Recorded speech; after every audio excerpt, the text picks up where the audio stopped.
Magnus ?» bredouilla Gretchen. « Magnus, c'est toi ?» « Magnus Mpemba, au rapport !» s'exclama le technoprêtre. Akkad s'était mis un peu à l'écart, à la fois heureux de le présenter enfin à ses plus proches amis et honteux de leur avoir caché son existence pendant près de 10 ans.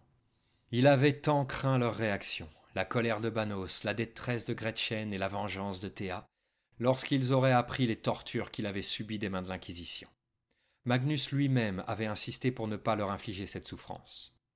Le seul survivant adulte d'une planète rasée par un exterminatus, le seul survivant potentiellement infecté par la corruption Xéno, un membre de l'Adeptus Mechanicus répondant aux ordres de la garde impériale, un soldat qui aurait dû se laisser mourir sur Victoria 4. Et pourtant, le pilote d'une navette qui avait évacué 4 enfants. Les larmes montèrent à nouveau aux yeux de Gretchen alors qu'elle scrutait le technoprêtre. Une seule de ses mécadendrites n'avait pas été arrachée, ne laissant dans son dos qu'un amas de métal à moitié fondu, d'où sortait un bras métallique abîmé et malhabile, terminé par une interface de prière pour se brancher aux esprits des machines. De ces 2 bras organiques, seul le gauche se terminait encore par une main. L'autre n'avait qu'un moignon noirci par le feu, sur lequel Magnus avait fixé un tournevis plat et large. Son visage était sans doute le pire, et Gretchen octa en réalisant qu'au milieu de l'entrelac de cicatrices, il lui manquait toute une partie de la mâchoire, et qu'un bout de scie égoïne avait été posé à la place. Malgré tout, il était encore capable d'un semblant de sourire. L'un de ses yeux avait été remplacé par une étrange prothèse d'un noir brillant qui lui mangeait une partie du visage, mais l'autre était encore humain, brillant d'émotion, d'un bleu pur rappelant celui de Salena Grigel. « Les esprits de Magnus Mpemba sont heureux de vous voir, les enfants, » dit-il de sa voix en partie synthétique. « Ils sont heureux de vous voir en vie et en forme, mais mes mémoires m'indiquent que vous étiez 4. Or, mes mémoires ne se trompent jamais. Pourquoi l'entité Akkad a décidé de n'emmener que 2 d'entre vous, si elle a, par ailleurs, décidé d'aller à l'encontre de mes instructions et de vous révéler ma présence ?»« Ils ont enlevé ma sœur !» cracha Banos avant qu'Akkad n'ait pu répondre. Le sous-administrateur se jeta en avant, les bras en l'air en signe d'apaisement, en même temps que le technoprêtre bondissait sur ses jambes avec une agilité surprenante pour un être aussi endommagé. « Définir île, définir cible !» cria Magnus. « Mission prioritaire, sauvegarde des entités enfants !» Sa dernière mécadendrite fouettait l'air comme un serpent en colère, pendant qu'il fouillait dans une pile d'objets divers de sa main valide. Frénétiquement, il jetait tout ce qui ne lui convenait pas, jusqu'à en extraire un lourd et massif pistolet bolter qu'il brandit victorieusement. Akkad, en restant prudemment hors de portée de la mécadendrite folle, essayait de le calmer d'une voix posée. « Magnus Mpemba, tes esprits surchauffent. La précipitation n'aidera pas les enfants. Nous avons besoin de tes connaissances pour cela. Nous devons découvrir où sont les cibles. Ensuite seulement nous pourrons aller libérer Théa. Les tâches doivent être accomplies dans l'ordre pour une efficacité optimale. » Petit à petit, Magnus revint à la réalité, au présent, et se calma. Banos semblait dubitatif. Il regardait le vieux technoprêtre dérangé en se demandant s'il était assez fiable pour les aider ou s'ils avaient fait tout ce chemin pour rien. « Mais, que s'est-il passé ?» murmura Gretchen à Akkad. « Ça fait 11 ans qu'on a quitté Victoria 4. Magnus, il a l'air d'avoir vieilli 2 siècles, et il est... » « Il est mon ami, » dit Akkad abruptement. « Merci, » l'interrompit le technoprêtre. « Ce qu'il s'est passé, entité Gretchen, c'est l'Inquisition. À notre arrivée sur la flotte des Ultramarines, ils ont craint, à juste titre, une possible contagion génétique par les tyrannides. À votre âge, un simple test permettait de s'assurer de votre pureté. Au mien, avec les implants du très saint Omnimessie, avec la possibilité de cacher des instructions corrompues dans des cryptes de données implantées, la plasticité cognitive dont je faisais preuve, il ne pouvait en être certain sans des tests plus poussés. » La voix de Magnus était soudainement calme et posée. Il parlait de ses années de torture comme si c'était arrivé à quelqu'un d'autre. « Certains de mes processus cognitifs n'ont jamais été totalement restaurés, notamment leur liaison avec les mémoires, organiques ou artificielles, qui composent mon identité. Je n'oublie absolument rien, mais il m'est difficile d'y associer des repères temporels. » Banos était perdu et ne cherchait pas à le cacher. Les détails sur l'état du technoprêtre ne l'intéressaient pas beaucoup. Seul lui importait de retrouver sa sœur. Gretchen se leva et enlaça celui qui les avait sauvés et l'avait payé si cher. « Merci, Magnus, » dit-elle à son oreille. « Je n'avais jamais eu l'occasion de te le dire. J'étais trop jeune, trop choqué. Les Space Marines nous ont séparés trop vite. Merci. Merci pour tout. C'est ma mission et elle n'est pas terminée. Le capitaine Salena Grigel a ordonné sauver l'avenir de l'Imperium, sauver ses enfants. Il repoussa doucement la jeune femme. Sa joue organique avait des tics nerveux et son œil battait de la paupière. Il s'éclaircit la voix avant de reprendre. Que puis-je faire pour vous aider à retrouver l'entité Théa? L'usine où nous travaillons a été attaquée par des ouvriers, dit Akkad. Sur l'un d'eux, j'ai trouvé ce parchemin, que je crois être une prière d'accès. Mais nous ne savons pas où nous pouvons l'utiliser. Le technoprêtre rangea son pistolet bolter à sa ceinture, tendit sa main valide et leva le ruban de papier devant ses yeux. Il émit quelques sons ressemblant à des cliquetis métalliques, comme un gros insecte qui marcherait sur une plaque d'acier. Nous pouvons y aller, dit-il en se dirigeant vers la porte.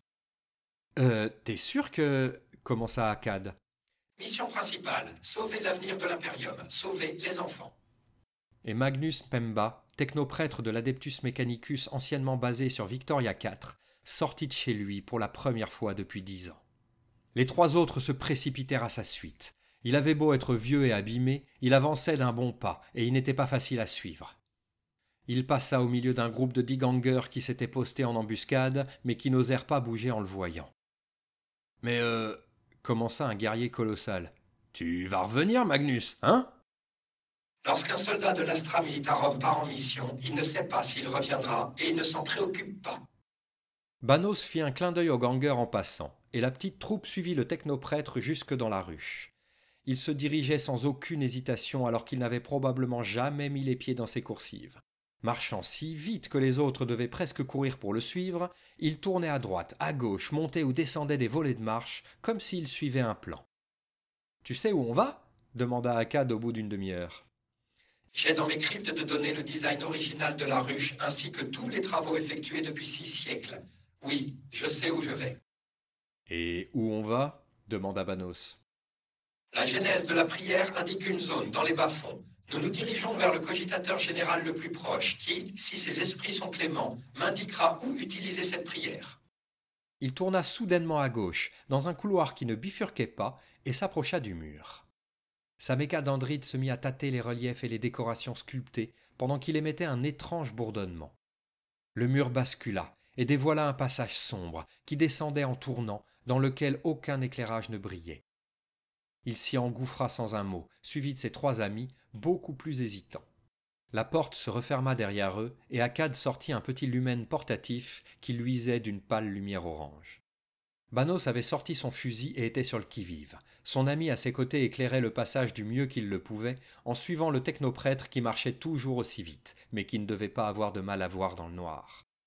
Gretchen restait derrière eux, les dents serrées, peu assurée, mais en continuant d'avancer d'un pas déterminé.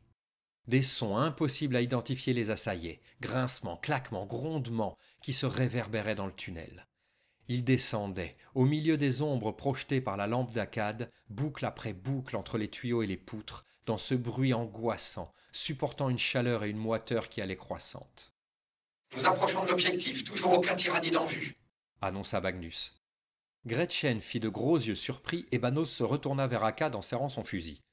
Le jeune homme leur fit un signe d'apaisement. Magnus vous l'a dit, il a du mal à dater ses mémoires. Il vit dans un éternel présent qui englobe toute sa vie. C'est difficile à expliquer, murmura-t-il discrètement.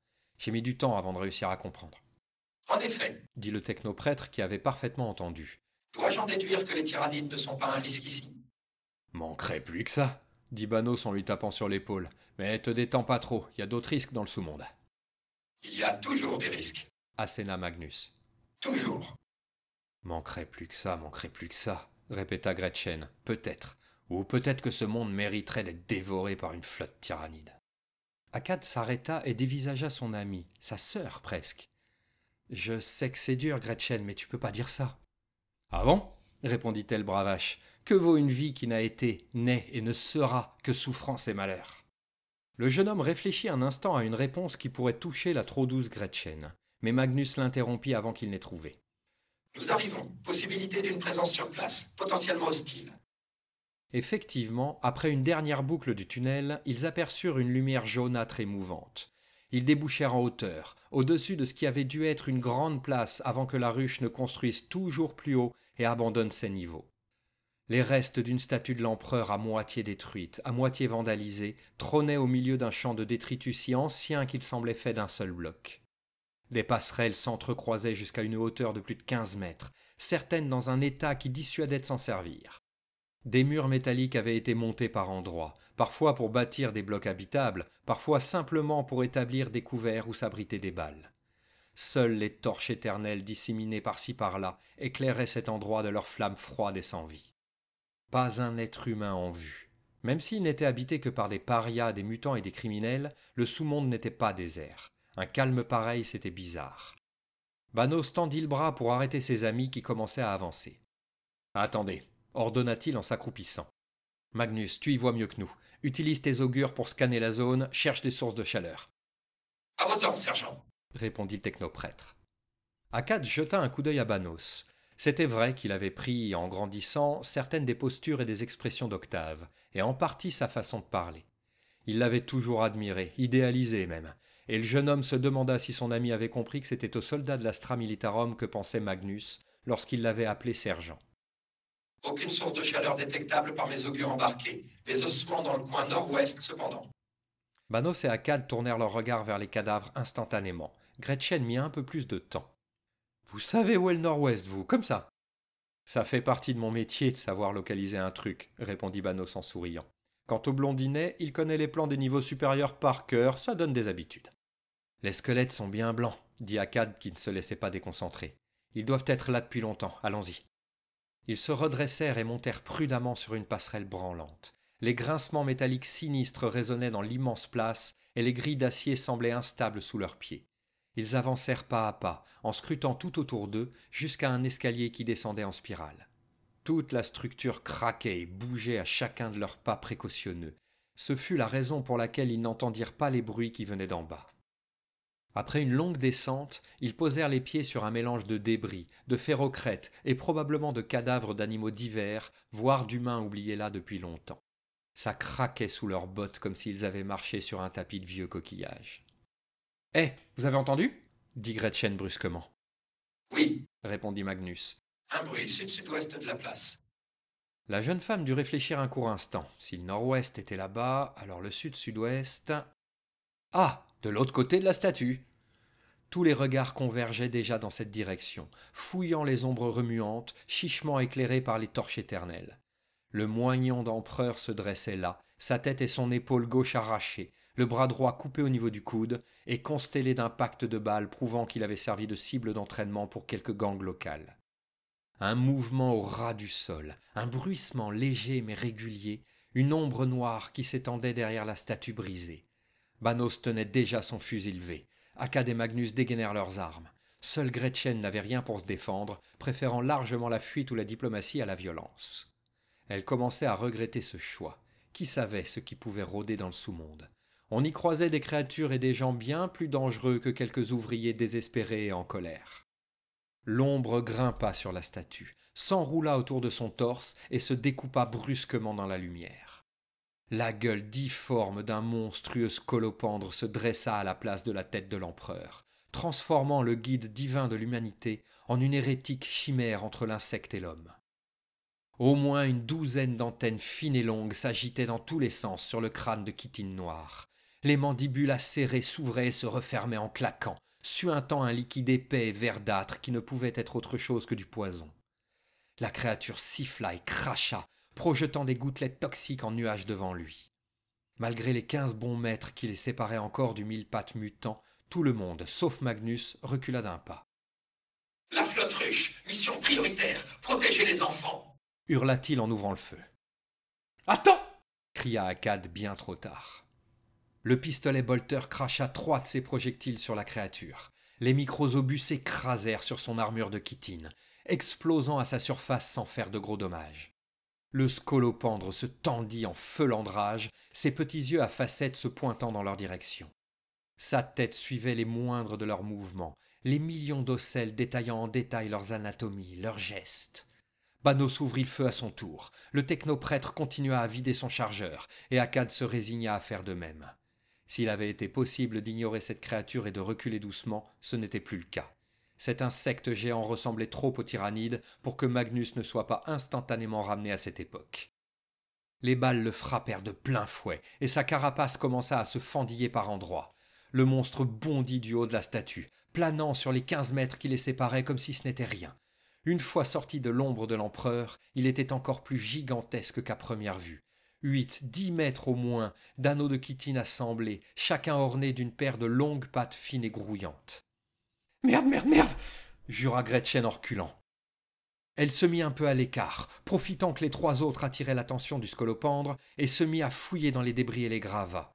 Elle ramassait de longs tubes métalliques, des cailloux, mais rejetait tout avec colère, cherchant quelque chose de plus précis. Les coups de feu résonnaient comme le tonnerre dans l'ancienne place abandonnée de tous. La poussière dérangée tombait en pluie, et les rayons de lumière se reflétant dedans donnaient l'impression qu'il neigeait. Banos prit un coup dans la poitrine. La créature s'était brusquement retournée après avoir atterri au milieu d'eux, et l'arrière de son corps avait balayé l'imposant combattant comme s'il ne pesait rien. Il vola sur quelques mètres avant de s'écraser contre les restes d'un muret en grognant de douleur. Akkad se retrouva entre les innombrables pattes dont les pointes barbelées transperçaient la couche de débris au sol. Il se retourna sous la créature et vida son chargeur dans son ventre. La chitine était moins épaisse à cet endroit et les balles pénétrèrent le corps du mille-pattes. Un ichor bleuté et froid coula sur le visage du jeune homme. Une pensée parasite le frappa à cet instant, comme ça lui arrivait parfois. Magnus n'avait rien détecté car la créature était hétérotherme. Comme tous les arthropodes, elle était de la même température que son environnement. Une demi-douzaine de pattes cherchant à l'embrocher le ramenèrent à la réalité, et il roula vers l'avant pour les éviter. Il avait l'impression d'être sous une pluie de lances, toutes de la même taille que lui. Magnus rechargeait son bolter, et Banos lâcha une rafale de fusil dans le flanc du monstre pour le distraire, sans succès. Il continuait à essayer d'atteindre la petite créature qui avait rampé sous son ventre. Akkad fit une roulade en avant, échappant de justesse aux pattes, mais se mettant à portée de la gueule. Il bondit avec célérité, mais la créature réagit aussi vite que lui, et d'un brusque mouvement de la tête, lui découpa une estafilade sur la main gauche. Le jeune homme hurla. Il avait l'impression qu'on lui injectait du plomb fondu dans les veines. Il rampa un peu à l'écart en serrant sa blessure. Son pistolet lui avait échappé dans la mêlée. Il jura. Gretchen avait trouvé ce qu'elle cherchait, et elle grimpait l'escalier 4 à 4 vers une passerelle au-dessus de la place. Elle tenait un long tube de bronze dont l'extrémité brisée formait une pointe brillante. Akkad tourna la tête vers le technoprêtre qui avait fini de recharger son arme et qui s'apprêtait à tirer à nouveau. « Magnus, attends !» cria le jeune homme. Banos avait toute l'attention du monstre et bondissait d'un côté à l'autre sans s'arrêter pour esquiver les coups de patte et les tentatives de morsure. Chaque coup passait plus près que le précédent, et s'il en croyait la douleur cuisante sur le dos de sa main qui avait été à peine griffée, il ne fallait surtout pas se faire mordre par ses mandibules. « Gretchen, dépêche-toi !» lui intima-t-il en sachant très bien qu'elle faisait déjà son maximum. « Banos, va sur ta droite !» Essoufflé, n'arrivant même plus à trouver le temps de tirer, son ami grogna en écarquillant les yeux. Il se connaissait suffisamment pour qu'Akkad n'ait pas besoin de mots pour le comprendre. « Mais bien sûr, facile !» beuglait ce regard. Il essaya quand même et y parvint. Par chance, ou grâce à son agilité hors du commun, il réussit à conduire le monstre exactement là où Gretchen en avait besoin. Akkad leva les yeux, et l'inquiétude le saisit. Son ami était à 4 ou 5 mètres de hauteur, la chute serait rude. Elle n'eut pas une seconde d'hésitation pour autant. Dès que la créature fut directement sous la passerelle, elle s'élança par-dessus la rambarde. Sa lance improvisée tenue à 2 mains, dressée au-dessus de sa tête, sa robe bleue flottant derrière elle et claquant dans l'air vicié. Elle atterrit violemment sur le dos du mille-pattes mutant, assénant un coup terrible qui transperça l'exosquelette de l'insecte et s'enfonça profondément. Le monstre se dressa en arrière, projetant Gretchen dans un mur en tôle qui s'effondra sous le choc et exposant son ventre. « Magnus, maintenant !»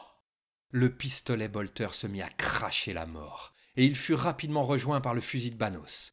Les projectiles frappaient les plaques les plus tendres, transperçant, explosant, projetant des fragments d'ichor bleuté et des bouts d'organes tout autour des impacts.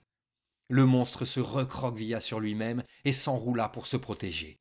Il était en boule sous l'empereur détruit et jetait des regards maléfiques sur les humains qui avaient envahi son territoire. « Tire sur les pieds de la statue !» cria Akkad. Le technoprêtre hésita. Son pistolet bolter levé en direction de la cible désignée, il n'arrivait pas à appuyer sur la détente. L'hérésie d'une telle action entrait en conflit avec tout ce en quoi il croyait. « Mission prioritaire, les enfants !» grommela-t-il comme si prononcer ces simples mots était un effort démesuré. Il tira, 7 tirs avant la fin de son chargeur. À chaque impact de bolt sur les pieds de la statue, des fragments de ferrocrète étaient arrachés et projetés sous forme de gravier et de poussière, creusant un trou de plus en plus profond. Banos s'élança, alors que le scolopendre commençait à s'ébrouer pour attaquer à nouveau. Il fit le tour de la statue pour se placer derrière, et se jeta, épaule en avant, en poussant un rugissement que n'aurait pas renié un tigre noir d'Exocris III. La tête monstrueuse, recouverte d'une couche pâteuse d'hémolymphe, se redressa et son corps commença à se dérouler. L'impact arracha à Banos un grognement de douleur, mais la statue bascula enfin, lentement, presque avec ce qu'on aurait pu qualifier de grâce, et l'empereur décapité tomba sur le monstre. Le bloc de ferrocrète sculpté devait peser au moins 1 tonne, et il s'écrasa au milieu du corps du mille-pattes, qui craqua avec un bruit répugnant. Il convulsa encore pendant quelques secondes, puis s'arrêta définitivement de bouger. « L'empereur protège !» cracha Banos.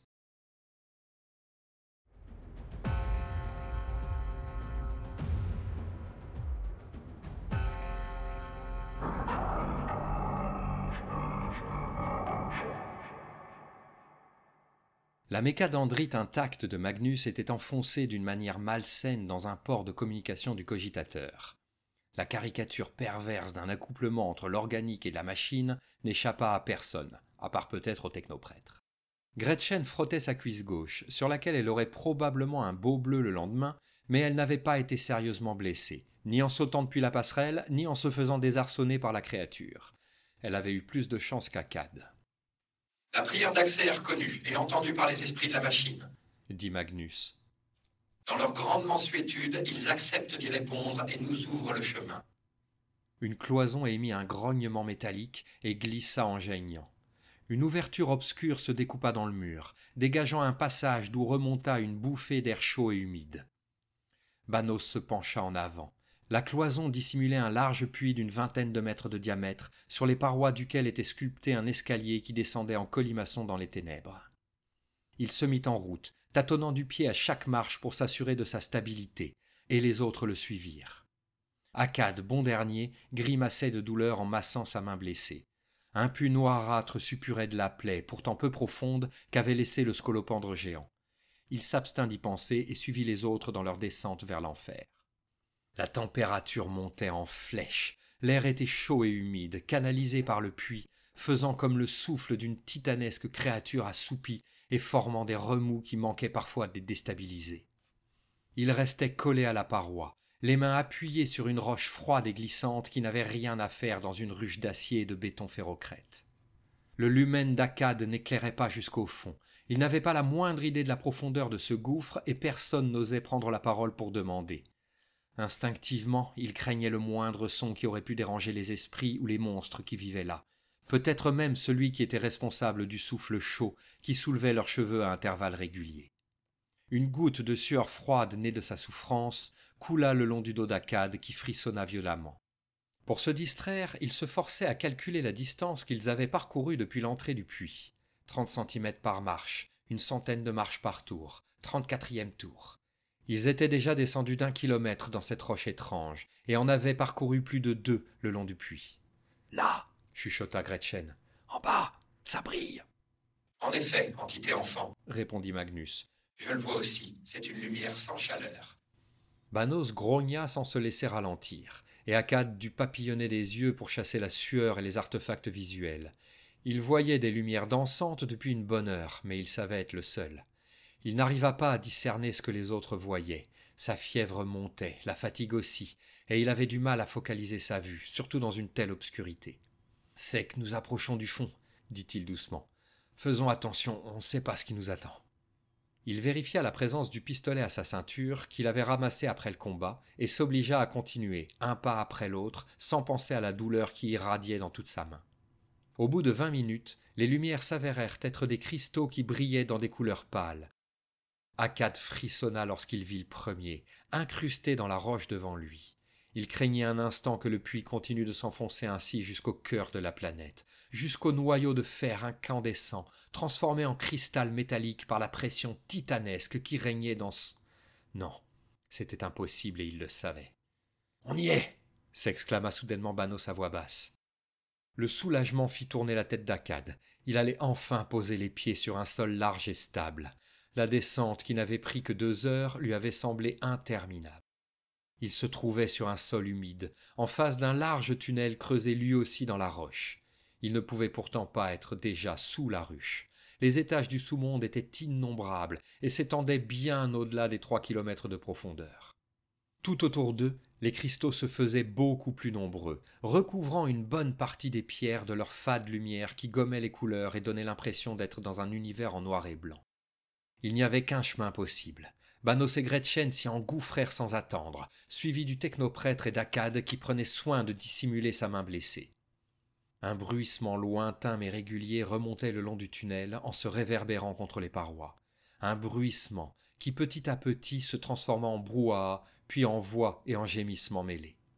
Dans un monde en noir et blanc, faiblement éclairé, il était difficile de voir les reliefs et les trous dans la roche qui les entouraient. Et ils furent pris au dépourvu lorsqu'une large ouverture se dessina sur leur droite. Une silhouette se dressait au milieu, dans une posture qui ne laissait aucun doute sur son rôle. Il montait la garde. L'homme fut aussi surpris qu'eux, et ses yeux s'agrandirent dans la pénombre. Sa bouche s'ouvrit comme au ralenti, et sa main glissa vers un pistolet à sa ceinture. Ses mouvements étaient découpés, comme si les cristaux projetaient un éclairage stroboscopique.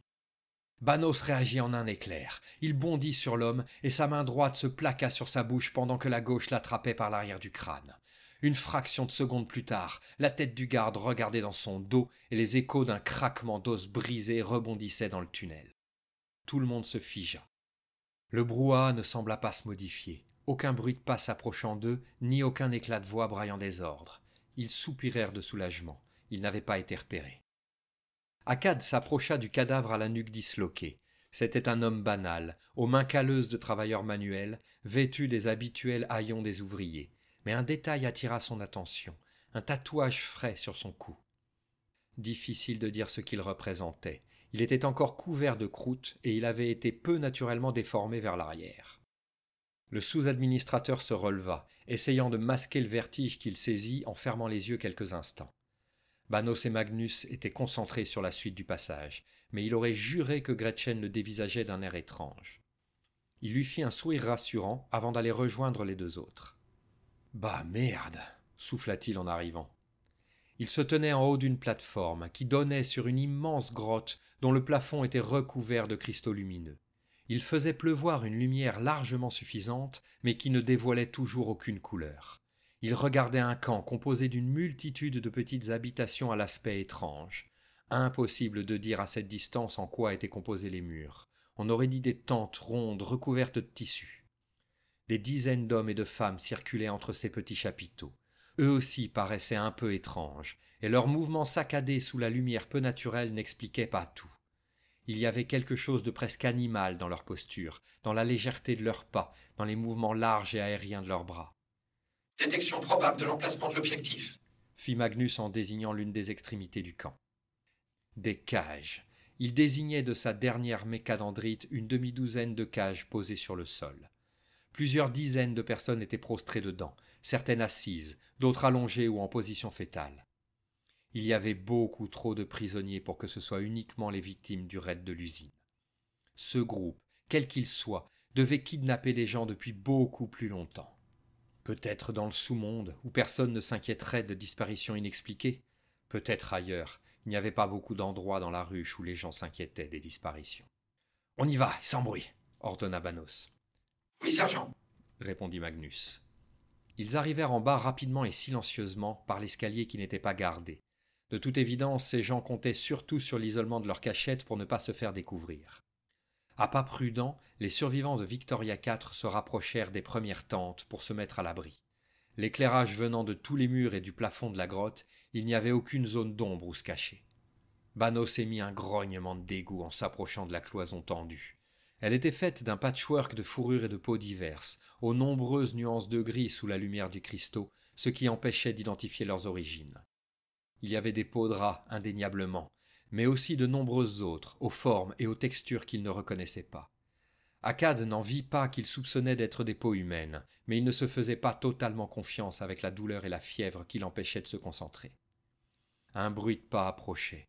Banos jeta un coup d'œil à ses amis et fit un 2 avec la main. En quelques gestes, il fit comprendre qu'il s'occupait de celui de gauche et leur laissait l'autre. Akkad dégaina un couteau de sa main valide, et Magnus, le visage à moitié mécanique aussi impassible que s'il était en train de faire sa vaisselle, s'approcha silencieusement. 2 femmes apparurent au coin de la tente. Banos frappa aussitôt sa cible au cou. Elle octa, en ouvrant de grands yeux surpris, mais aucun son ne franchit sa gorge dévastée. Magnus fit un simple pas en avant, et sa mécadendrite qui oscillait au-dessus de sa tête frappa comme un fouet, s'enroula et étrangla la seconde victime qui agrippa le serpent de métal de ses mains paniquées. Akkad plongea son couteau dans le cœur de la femme immobilisée par Magnus, pendant que Banos faisait le tour de la sienne, lui enroulait le bras autour du cou et lui brisait les cervicales. Ils traînèrent les 2 corps et les cachèrent entre la tente et le mur de la grotte, en espérant que personne ne passerait par là, et ils continuèrent d'avancer vers les cages. Enfin suffisamment proches pour distinguer les visages des prisonniers, ils se recroquevillèrent derrière une cloison de peau cousue d'à peine 1 mètre de haut, et observèrent par-dessus. Impossible de repérer Théa, mais il y avait plusieurs cages les unes derrière les autres, et plusieurs dizaines de prisonniers dans chaque. 2 gardes somnolaient près de la porte de la première geôle. Banos et Akkad les contournèrent, avancèrent à pas de loup, et se synchronisant d'un simple regard, attaquèrent simultanément. Le premier reçut un coup de crosse sur la tempe, et le second se fit égorger. Les 2 s'écroulèrent sans bruit dans un synchronisme presque parfait. Banos cherchait frénétiquement sa sœur des yeux, et les prisonniers commençaient à réaliser ce qu'il se passait. Ils furent rapidement de plus en plus nombreux à se lever, et Akkad leur fit signe de se calmer. « Ne bougez pas! Ne bougez pas !» chuchota-t-il. « Faut pas donner l'alerte, on vous ouvrira à tous en même temps. » Il leur faisait désespérément signe de rester au sol, et une partie lui obéit, donnant l'exemple aux autres. Il jetait des coups d'œil dans son dos pour vérifier que personne n'était attiré par l'agitation. « Vous avez vu Théa ?» demanda Banos à ceux qui s'étaient approchés. « Qui ?» Les prisonniers s'interrogèrent entre eux, mais personne ne semblait connaître de Théa. Le colosse s'apprêtait à la décrire quand Akkad l'interrompit d'une main sur l'épaule. « Allons voir les autres cages, dit-il.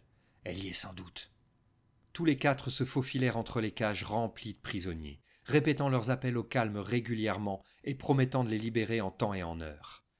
Soudain, de l'avant-dernière cage, une voix étouffée surgit. « Banos ? Banos, c'est toi ?» Il se figea en entendant son nom, fit demi-tour et s'approcha des barreaux.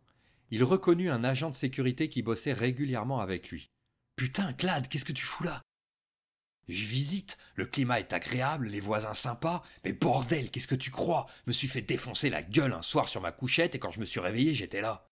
Tu cherches ta sœur, je suppose. Tu l'as vue ?» L'espoir et la panique dans la voix de Banos étaient palpables. Malgré l'image de gros dur qu'il se donnait souvent en public, l'inquiétude pour sa jumelle n'avait jamais faibli depuis ce jour funeste sur Victoria 4. « Ils l'ont emmené dans la grande tente, au centre de cette foutue grotte, mais je sais pas si... Qui êtes-vous » Les 4 survivants se retournèrent d'un seul bloc pour voir arriver sur eux un homme qui les tenait en joue avec un fusil laser, le même modèle que celui de la garde impériale. Une arme trop légère pour lutter contre des tyrannides, mais largement suffisante pour abattre un humain sans armure. Soudainement, le visage de l'homme s'illumina. « Vous ?» Un éclair de feu bleuté tomba sur lui comme la foudre, le calcinant sur place. Il eut le temps de pousser un hurlement déchirant avant que le choc ne lui fasse perdre connaissance. « Merde, putain, mais c'était quoi ça ?» s'exclama Banos. « On aurait dit une arme énergétique, » répondit Magnus calmement en regardant vers le plafond. « mais je ne saurais en localiser la source. »« Pas le temps, on ouvre les cages !» cria Akkad en dégainant son pistolet.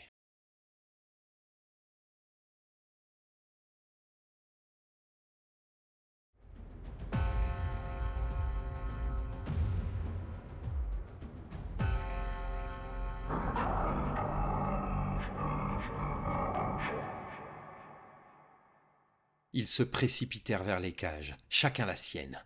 Les prisonniers se levaient, criaient et se jetaient sur les barreaux dans un désordre total. Akkad fit voler la serrure en éclats d'un coup de feu et Banos fit de même. La mécadendrite de Magnus, bien plus puissante qu'elle n'en avait l'air, arracha la porte. Gretchen se précipita pour ouvrir la première cellule, fouilla rapidement les corps des gardes et trouva la clé. Les prisonniers se ruèrent dehors en même temps que les premiers insurgés arrivaient en courant. Des balles et des rayons laser s'abattirent sur la foule qui ne s'arrêta pas et chargea droit vers leurs ravisseurs. Ils furent 7 ou 8 à tomber dans les 2 premières secondes, le temps d'arriver sur les tireurs et de les submerger. Le chaos fut rapidement total. Dans la pâle lumière qui ne jetait que des ombres en noir et blanc, différencier les prisonniers de leurs tortionnaires était presque impossible. La seule différence qu'il y avait entre les 2 camps, son équipement, se gomma en quelques minutes car les évadés ramassaient les armes de ceux qui tombaient sous leurs coups. Les tirs de laser ou de projectiles fusaient de toutes parts et les cadavres commencèrent à s'empiler sous les yeux écœurés de Gretchen. Prisonniers comme insurgés tombaient en masse, parfois victimes involontaires de leur propre camp. Des corps se tordaient de douleur dans des flaques de sang gris, hurlant leur terreur et leur souffrance dans l'indifférence générale. « On va chercher Théa !» beugla Banos en pointant son fusil vers le centre du campement. « À vos ordres !» répondit Magnus en tirant un bolt dans le ventre d'un insurgé. On peut pas les laisser mourir comme ça, murmura Gretchen en balayant le champ de bataille d'un regard désespéré. On doit faire quelque chose. On a fait ce qu'on a pu, lui dit Akkad en l'attrapant par le bras. On peut rien faire d'autre. Maintenant, c'est à eux de jouer s'ils veulent s'échapper. Il la tira derrière lui et elle les suivit d'un pas hésitant. Pour elle, qui avait toujours cherché à aider son prochain, la vision de ce massacre contre lequel elle était totalement impuissante devait être déchirant. La dernière fois qu'une telle chose lui était arrivée, elle avait 9 ans, et elle regardait sa planète brûler sous l'exterminatus des ultramarines. Banos et Magnus ouvraient un passage dans la mêlée. Ils faisaient ce qu'ils pouvaient pour ne pas blesser de prisonniers, mais il était improbable qu'il n'y ait pas quelques erreurs de commises sous cette lumière étrange qui rendait tout gris et stroboscopique. Pour le jeune homme, il n'y avait rien de plus important que d'atteindre sa sœur le plus rapidement possible, et pour le technoprêtre, la mission prioritaire était et resterait à jamais de protéger les enfants de Victoria IV. Ils arrivèrent au centre du camp, en face d'une tente bien plus grande que les autres. Les cuirs qui composaient ses parois n'avaient pas de fourrure. « Oh merde !» murmura Akkad. « C'est qui ces types, putain !» Il venait de repérer des touffes de poils et de cheveux, disséminés aléatoirement le long des murs gris, qui ne laissaient aucun doute sur la provenance de ces matériaux. La question qu'il se posait à lui-même était purement rhétorique. Il savait très bien qui pouvait faire une chose pareille, qui pouvait altérer la réalité pour abolir les couleurs, qui pouvait prospérer dans le sous-monde d'une cité ruche, dans des tentes de peau humaine. Il ne voulait simplement pas l'admettre. En rugissant, Banos courut vers l'entrée en vidant son chargeur sur les gardes encore postés à côté de l'ouverture. Ils eurent à peine le temps de voir émerger cette montagne de muscles de la bataille avant de se voir criblés de balles. L'un d'eux réussit à répliquer d'une rafale maladroite dont un laser entailla l'épaule de Banos. Il ne ralentit pas, il ne grimaça même pas. En fait, il ne donna pas la moindre impression qu'il s'était rendu compte qu'il était touché. Les 2 gardes s'effondrèrent et l'agent de sécurité les enjamba alors qu'ils agonisaient encore, pour écarter, d'un geste brusque, les rabats de peau humaine qui fermaient la tente. Il entra dans un grand espace sans cloison, au centre duquel Théa était attachée, entièrement nue, à une croix en forme de X dressée dans un grand œil ouvert que l'on avait peint sur le sol. Elle avait les yeux bandés, et on avait scarifié son corps de multiples entailles. Le sang coulait sur sa peau, aussi gris que tout le reste. Devant elle, agenouillé dans la flaque qui goûtait les doigts de pied de la jeune femme, un homme en robe de bure psalmodiait dans une langue inconnue. Banos se jeta sur lui en rugissant sa haine et sa fureur. Il ne prit pas la peine de se servir de son fusil, peut-être même qu'à ce moment précis, il ne savait plus comment s'en servir. L'homme se retourna vivement en entendant le beuglement animal dans son dos, et avec une rapidité impressionnante et inattendue, il dévia le premier coup de poing avec son avant-bras. Il répliqua de l'autre, ouvrant l'arcade sourcilière de son adversaire qui n'eut pas la moindre réaction. Banos asséna les coups comme une véritable furie, sans s'arrêter, ni se soucier d'esquiver ceux du cultiste. Il frappait, et malgré toute sa dextérité et sa force, sa victime ne pouvait parer à chaque fois. Le nez craqua, une lèvre se fendit, des dents sautèrent, une mâchoire se brisa, et Banos continuait de frapper. Le prêtre du chaos ne rendait plus les coups, il en était incapable. Il s'écroula sur le sol et son bourreau le suivit, s'agenouilla sur sa poitrine et continua de frapper jusqu'à ce qu'il ne reste plus que des fragments d'os et de cervelle éparpillés sur le sol. Il resta alors ainsi, à genoux, tête baissée, n'osant pas lever les yeux vers sa sœur suppliciée. Akkad et Magnus le contournèrent pour détacher la jeune femme. « Théa, c'est nous, » dit Akkad d'une voix douce, uniquement tendue par la douleur qui irradiait de sa main. « On vient te libérer, tout va bien, tout va bien. » Elle gémit faiblement, un son qui se perdit dans les bruits de bataille qui parvenaient de l'extérieur. Magnus brisa les chaînes avec sa mécadendrite et Théa s'écroula, incapable de tenir sur ses pieds. Entre la torture et la perte de sang, elle était au bord de l'inconscience, ne se rendant probablement pas compte de ce qui était en train de se passer autour d'elle. Banos, la voyant tomber à genoux à côté de lui, se reprit et se releva. Il ôta sa veste et s'approcha de sa sœur pour la lui passer. Il était suffisamment grand pour qu'elle la couvre jusqu'en bas des cuisses.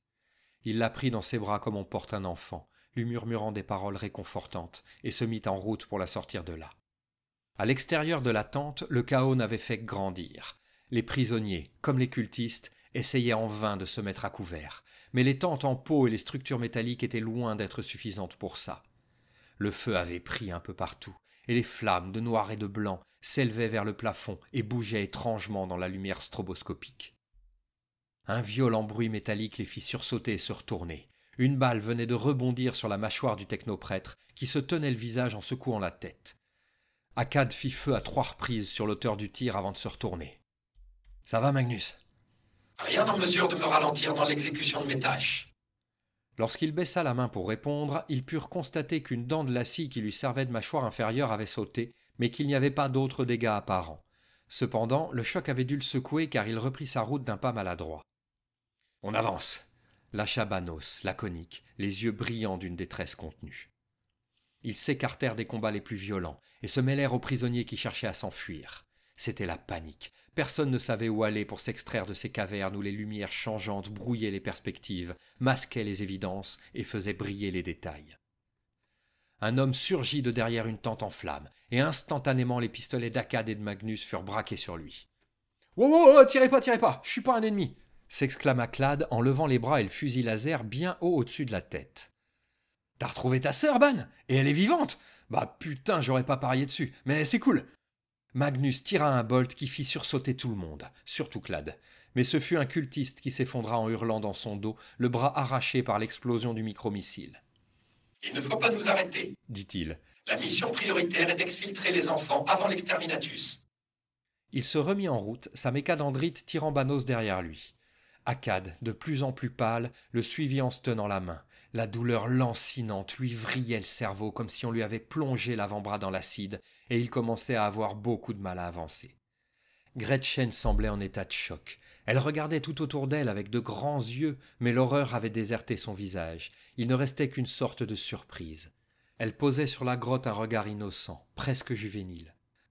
« Sauver quels enfants ?» balbutia Clad en leur emboîtant le pas. « Et quel exterminatus ? Il a toute sa tête, le technoprêtre, là ?» Puisque personne ne lui répondit, il tenta autre chose. « Vous savez par où partir? Parce que certains ici vendraient père et mère pour avoir cette info. »« Dis-leur de nous suivre, » grogna Banos, « mais pas de trop près, je veux pas qu'une balle perdue touche Théa. »« Rejoignez-nous dans le coin là-bas, » dit Akkad d'une voix faible. « Vous y trouverez une échelle qui... » Une rafale ricocha au sol juste à leurs pieds et un shrapnel arracha un doigt du sous-administrateur. Tout son bras étant noyé dans la douleur, il ne le sentit pas. C'est uniquement parce qu'il regardait sa main qu'il le remarqua. Un instant, son annulaire gauche était là, l'instant d'après, il ne l'était plus. Magnus tira une rafale de bolts dans la direction du tir, faisant voler en éclats des lambeaux de peau tannée et cousue qui n'avaient pas encore brûlé. Gretchen revint à elle et se jeta sur Akkad. « Mais t'es blessé, il faut... » Elle venait d'apercevoir la main gauche de son ami, la plaie suppurante, les vénules noires qui couraient sous la peau grise. Elle leva les yeux vers son visage et remarqua alors la sueur, la pâleur et les lèvres serrées par la souffrance. « Mais qu'est-ce que c'est que ça, Akkad? Pourquoi tu n'as rien dit ?» s'exclama-t-elle horrifiée. « On s'en fout, c'est pas le moment !» aboya Banos sans cesser d'avancer. « On bouge, bordel, on bouge !» « Il a raison, » dit Akkad faiblement. « Ma main n'aura aucune importance si on se fait tous descendre. » Il se força à avancer, un pas après l'autre malgré la douleur atroce, et Gretchen le suivit en le couvant des yeux. Elle l'aida à grimper l'échelle qui leur permit de s'extraire de cette grotte maudite, pervertie par l'immatérium, et d'avancer vers le puits immense qui menait à la surface. Les prisonniers arrivèrent peu après, rassemblés et menés par Clad, mais encore poursuivis. S'ils formaient une ligne protectrice entre les cultistes et les 5 survivants de Victoria IV, leur nombre diminuait à vue d'œil. Ils avancèrent dans le long tunnel de roche aussi vite qu'ils le pouvaient, les lasers et les détonations rajoutant des éclats de lumière à l'éclairage déjà changeant. Enfin, ils furent au puits et commencèrent l'ascension. Il restait une dizaine de prisonniers encore vivants, et ils étaient juste sur leurs talons. Dans l'obscurité presque totale qui régnait, les cultistes semblaient avoir reculé, mais une incantation bizarre et malsaine faisait des échos dans le tunnel, comme si elle était psalmodiée de plusieurs endroits à la fois, et amplifiée par des gorges inhumaines. Des hurlements d'agonie terrifiants percèrent l'air épais et sombre, et furent rapidement remplacés par des bruits humides et répugnants. Les fuyards frissonnèrent d'horreur. « Putain, faut se barrer d'ici !» cria Clad en arrivant au pied de l'escalier. Dans la panique, les prisonniers se bousculèrent pour monter en premier sur les marches étroites. Certains tombèrent et quelques coups furent échangés. Le collègue de Banos sembla hésiter à intervenir, mais il laissa tomber et monta, juste derrière Gretchen. Plus aucun bruit ne venait du tunnel et les prisonniers se calmèrent un petit peu. Les premiers montaient les marches à la suite de Clad, en bon ordre. En prenant de la hauteur, tous commençaient à plus se préoccuper d'une chute possible et moins de la menace des cultistes. « Je crois qu'on les a semés, dit-il.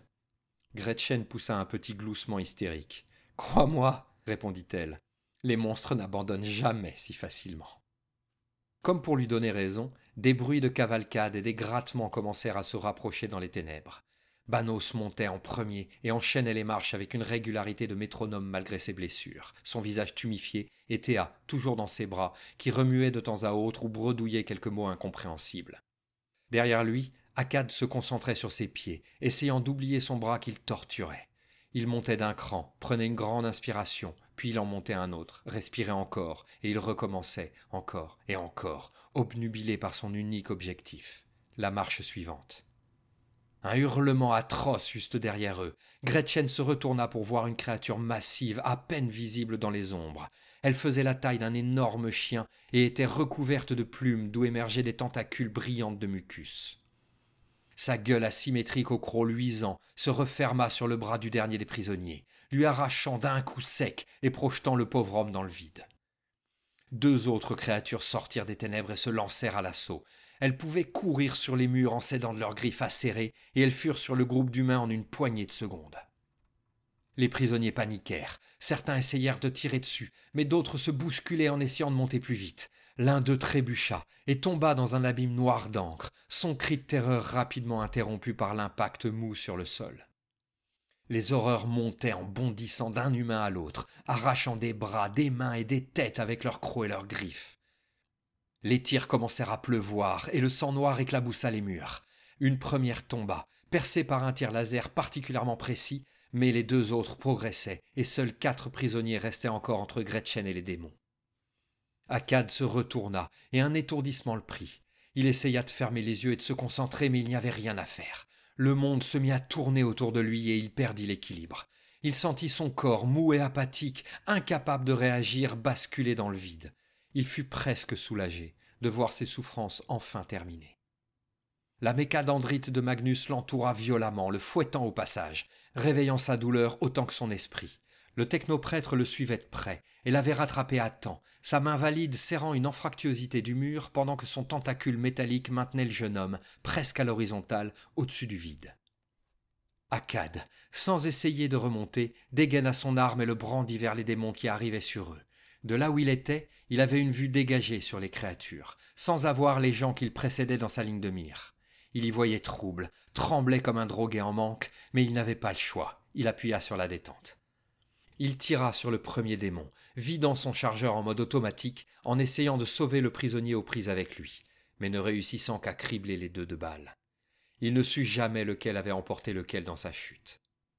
Banos ne pouvait rien faire, alors il continuait d'avancer en serrant les dents, espérant de toute son âme qu'il pourrait sortir sa sœur et ses amis de là, et pestant contre son impuissance. Magnus s'efforçait de le suivre sans lâcher Akkad, portant le jeune homme avec sa mécadendrite en essayant de ne pas basculer. L'ultime démon sauta sur l'avant-dernier prisonnier, sa mâchoire se refermant sur son cou, interrompant net le cri qu'il poussait. Clad tira, presque à bout portant, avec son fusil laser, mais un violent coup de griffe lui arracha l'arme des mains. Gretchen regardait la scène impassible, bloquée entre le dernier prisonnier et Magnus.